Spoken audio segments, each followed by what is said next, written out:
जो एक एज वाला सवाल, बहुत बढ़िया क्वेश्चन है। कह रहा father's age is 3 times the sum of age of 2 children. कह रहा एक बाप अपने 2 बच्चों का एज का 3 गुना है।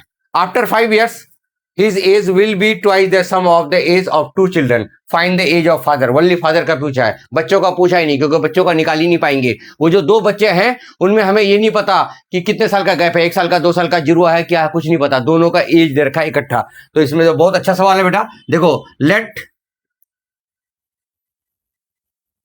फादर्स एज हमने मान लिया x years, ओके। उसके बाद एज ऑफ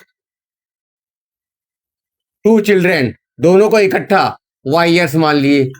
अब 80q करा एक बाप अपने दोनों बच्चे का 3 गुना, यानी x इक्वल टू 3y। लो इक्वेशन बना दो, x minus 3y equal to 0, पहला इक्वेशन।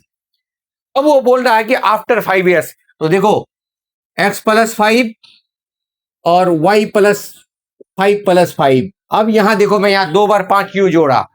अरे जैसे आफ्टर 5, जैसे मैं हूं और आप भी हो, कहेंगे 5 साल बाद कितने होंगे, तो अपने अपने प्रेजेंट डेट में 5 5 जोड़ दो, क्लियर। लेकिन बेटा यहाँ 2 बच्चे हैं, अरे चिंटू मिंटू दोनों है, तो दोनों बढ़ रहा होगा ना।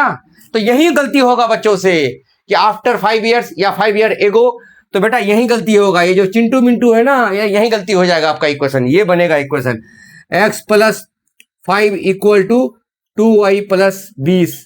अब ये आ गया x minus 2y equal to 15, ये आ गया सेकेंड इक्वेशन। अब मैं झट से दोनों को इक्वल टू में रख दिया और ऊपर नीचे और सबट्रैक्ट कर दिया बेटा।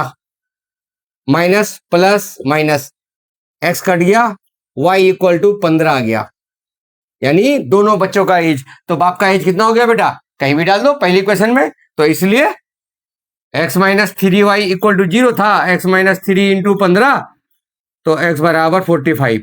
ये लो फादर्स एज, ये आपका आ गया फादर्स एज